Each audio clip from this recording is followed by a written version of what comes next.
In the first card, the human relations card number one, the first principle says, don't criticize, condemn, or complain. Now, many a time people come back and say, you have told us not to criticize, condemn, or complaining, but people are constantly criticizing us. What do we do? Even for that, we have an answer. In this human relations card number 7, it says 7 ways to face criticism and grow strong. So when somebody is criticizing you, how you can become stronger. Principle 1 says, remember that unjust criticism is often a disguised compliment. The research shows there are only two kinds of criticism. One is just criticism and another is unjust criticism. When it's a just criticism, you've got no problem because you've got a principle. When you're wrong, admit it quickly and emphatically. Now, what about criticism which is unjust? Now, unjust criticism is due to two reasons. One is that the criticizer is wrongly informed or the criticizer is jealous of you. Now, if the criticizer is wrongly informed, you give the right information. Now, what if the criticizer is jealous of you? Now, let me ask you, when do people feel jealous of you? When you're succeeding or when you're failing? When you're succeeding. That means people are so jealous. They're not able to accept your success and they are criticizing you. It is a backhanded compliment. That's why it says unjust criticism is often a disguised compliment. So now we found just criticism is not a problem. Unjust criticism is not a problem. Now what's the problem? No problem at all. The next principle says do the very best you can. Whether the criticism is just or unjust, you got to do the very best you can. That is the only thing that you can do.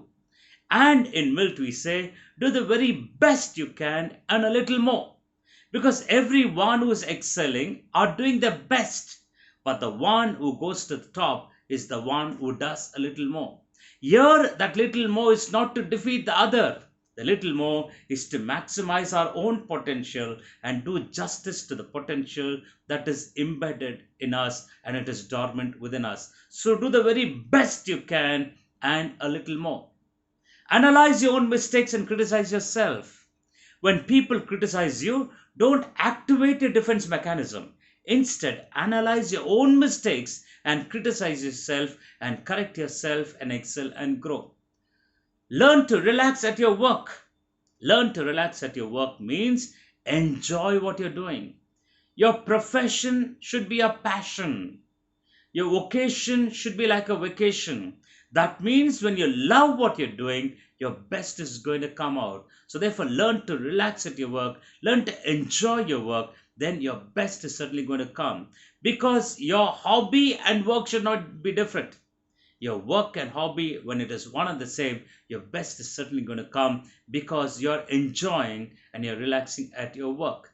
Apply the following 4 good working habits.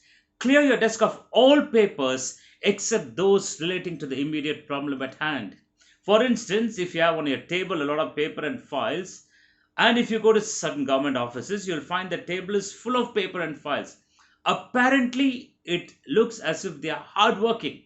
But with so much of distraction on the table, they're hardly working. So it says, clear your desk of all papers except those relating to the immediate problem at hand. Do things in order of the importance. Now, don't do things in order of your likes and dislikes. If you do things in order of your likes and dislikes, it's going to create an imbalance. But instead, do things in order of the importance. What needs to be done and not about your likes and dislikes. For example, a salesperson might love to do sales calls, but probably is not giving in the accounts or probably is not filling the sales report. So all these can bring an imbalance. So therefore, it's not about I like to do these things, I'll do it. I don't like to do these things, I'll do it later. You only cause imbalance of work. So do things in order of the importance. When you have a problem, solve it then and there if you have the necessary facts to make a decision.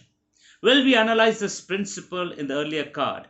Get all the facts, weigh all the facts, and then come to a decision. And once a decision is reached, act. And then it says, learn to organize, deputize, and supervise. Well, the game of management is summed up in these 3 words. Organize, deputize, and supervise. Organize.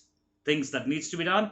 Deputize, put people with the capable competencies to execute the work, and very importantly, supervise. So therefore, learn to organize, deputize, and supervise. Put enthusiasm into your work. That means do the very best you can. Put enthusiasm into the work. Our life has to be high level of enthusiasm. Now this word enthusiasm is taken from two Greek word entheos, meaning in God. A person who is enthusiastic is divine, is doing something godly, is doing something divine. That means that person is connected to the divine, and obviously being connected to a reservoir of divinity, you're going to be a channel and your best is certainly going to come. So put enthusiasm into your work. Don't worry about insomnia. Insomnia is restlessness or lack of sleep. They say the thought of insomnia is the root cause for insomnia. If you are not getting sleep, don't take any sedatives, don't take any sleeping pill. Probably you want to finish certain work, just finish it. So therefore, never ever worry about insomnia.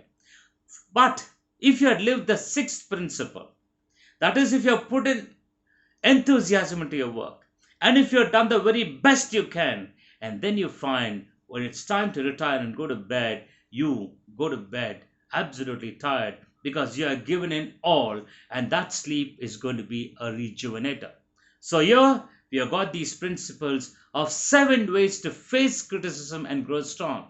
Sure, following these 7 principles, each one of you will become strong in spite of any criticism, and you will reach your excellence. Wishing you all the best.